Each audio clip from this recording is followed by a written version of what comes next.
Aoocci. No, I'm fine, thank you. That just happens to be the name of this motorcycle infotainment screen that I think is a fantastic value for money.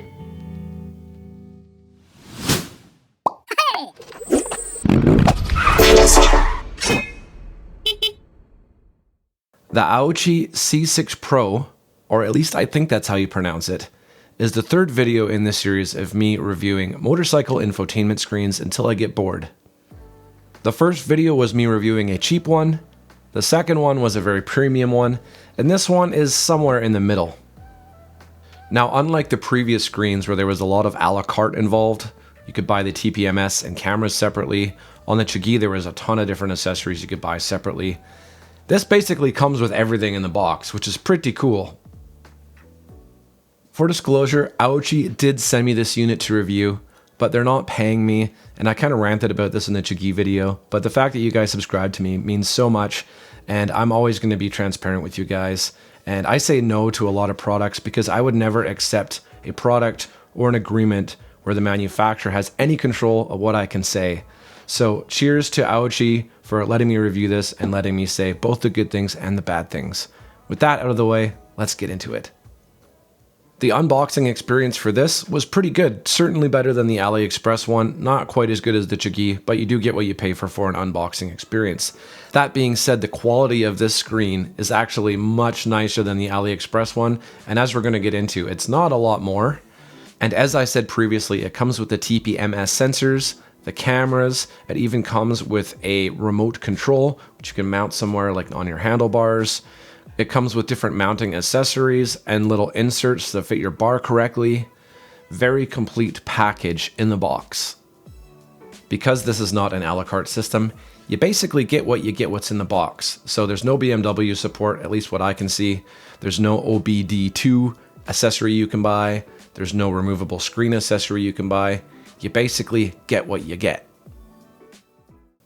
Installing the Aoocci is pretty easy. You basically have a black wire and a red wire. The black wire goes to the negative terminal of your battery, and the red one you would think would go to positive, but it does not, because if you do that, the screen will stay on forever and you will kill your battery. That actually needs to go to an accessory port, but they put a little ring terminal on it, so I don't know why they did that. Basically, I cut it off. I went into my fuse box and I found the accessory fuse, and I stuck it into the downstream side of that. If you don't have an accessory fuse, you can basically hook up your multimeter, find one that's 0 volts with the key off and 12 volts with the key on. And yeah, make sure it's on the downstream side of that. Jam it in there with the fuse, put the cover over it, and then cut a notch out of your cover so the wire can go through and not pinch. Then you gotta run the wire all the way up to the front of your bike. Careful where you run it. You don't want to run it near hot parts of your bike. Zap strap it down so it doesn't move around. And then when you run it up, also make sure that your handlebars can turn both ways and it's not touching the wire. It's a little bit fiddly, but I'm sure you'll find a route that works for your bike. On the screen side, it comes with a bar mount, and the bar mount has a little insert so you can pick the one that fits your bar mount the most. Luckily, I mounted this on my girlfriend's bike and she has a GPS bar mount, so I stuck it on there. You screw it on, and then it has a ball adapter, which you then attach onto the screen. Once you've successfully mounted your screen, there will be 4 wires coming off the back of it. 1 will be for power, 2 will be for the remote control, which you'll get to in a second. The 3rd is your front camera, the 4th is your rear camera. The remote control, I would assume, would mount somewhere where you can reach it. So I put it somewhere near the middle of my girlfriend's handlebar, and it's super easy to reach. Now the cameras are pretty straightforward. You basically just stick a little ring over the camera and then you screw it onto this base plate.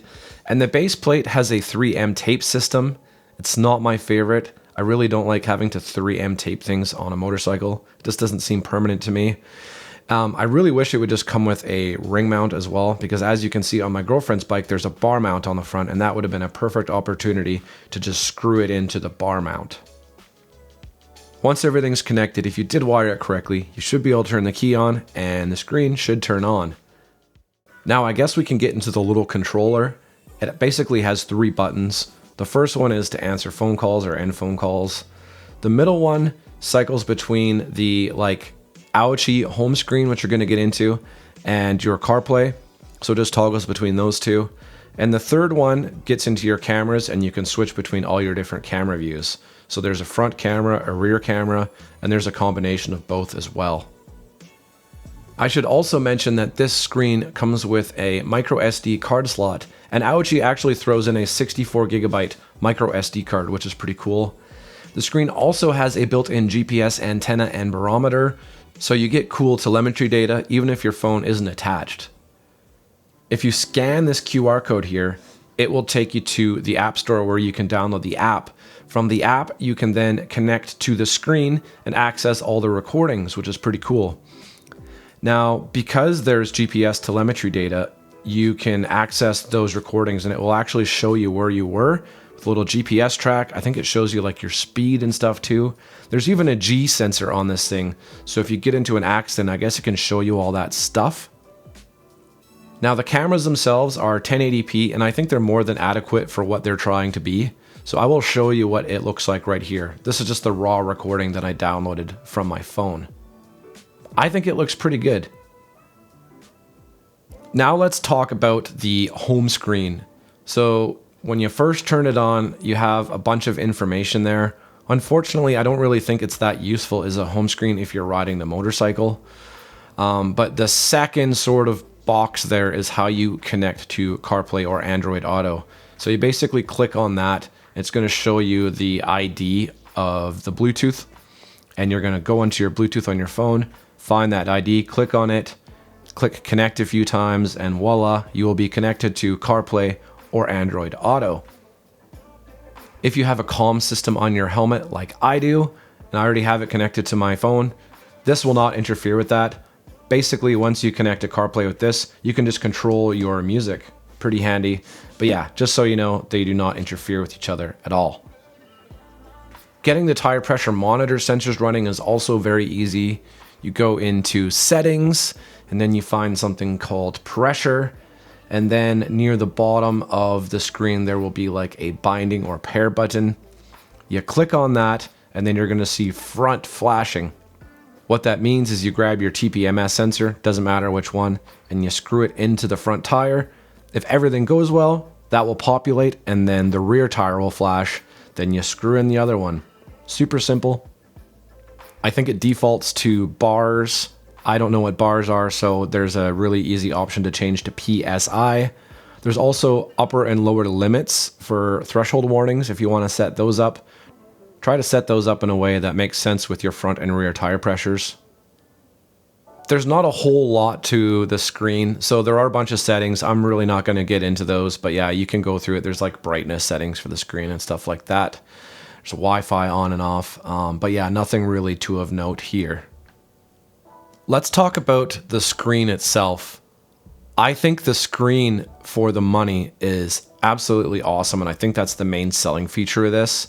So when comparing it to the AliExpress screen, it's probably twice as bright. There's also a lot more pixel density, so it looks just sharper, the text. I really can't fault this for the price. It's obviously not going to be as bright as the Chigi, but the Chigi is something like 5 times more than this. So for what this is, it's way better than the AliExpress one, and it only costs a little bit more money. Again, I think where the screen falls a little bit short is just the snappiness of it. I know in 2025, I think we're all pretty used to modern Androids and modern iPhones where everything's just so fluid and instant. So this is a little bit chuggy. That being said, it does not interfere with your ability to use the screen. I can type easily on Google Maps, find what I need. You know, just swiping is a little bit slow, but it doesn't really matter at the end of the day. It's just a nice to have.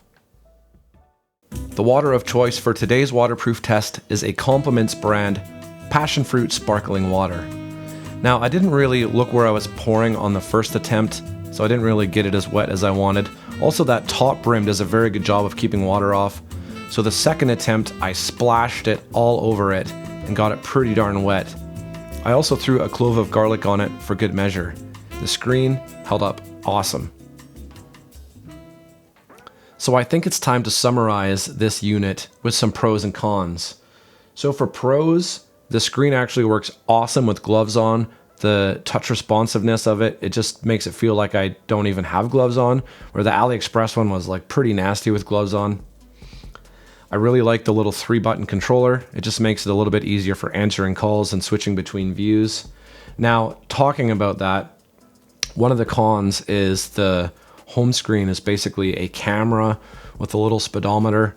I think they could probably update that interface. For one, I can never read the actual GPS speed. It's in red. Pretty much impossible to read. Yeah, I think they could just like tweak that a little bit more to give you more useful information, and then maybe make the camera view just a little bit smaller. I think the screen quality is very good. It's bright enough that I can read in any condition. The pixel density is also very good. I think it's also cool that you can get a custom boot screen if you want. I think it's an added charge for customers, but I have a cool Lando Cycle one when it boots up. It's obviously not something super useful, but it's just kind of cool. I also love that this basically comes with everything in the box, so it's not like a $100 screen and then you have to add all this expensive stuff on top. Good job, Aoocci. I like that this one comes with a built-in GPS, G-sensor barometer, a bunch of cool stuff that the AliExpress one also does not have. They also throw in that 64GB micro SD, which is pretty cool. Some things I don't like is I wish there was an option to buy a removable screen. I think some people want to have that. And like I said, the screen is also a little bit sluggish. In fact, I wouldn't even say it's noticeably faster than the AliExpress one. And my last con is the camera mounts. I just don't like that they're cheap and plastic and use 3M adhesive. I would like to see a bar mount on there, or at least some other way that you can bolt it onto your bike. But overall, these are like pretty minor complaints for what is a very complete package for the price. So I have a great coupon code for you guys. I don't usually get excited about coupon codes, but if you use Lando at checkout, you get 22% off, which puts this at like $170 US. And I mean, for the price of that, it comes with cameras and TPMS sensors and different mount options, comes with that cool remote. Like, I don't think you can beat this. This is a very usable tool that you can put on your motorcycle for less than $200 US. So if you want to buy one of these, I will leave a link in the description below. I think I'm going to take a break from doing motorcycle infotainment screens for a bit. They're getting a bit monotonous, but I think the next one's going to be some cool V-Strom 800DE accessories. So stay tuned for those, and I'll catch you guys in another video. Peace.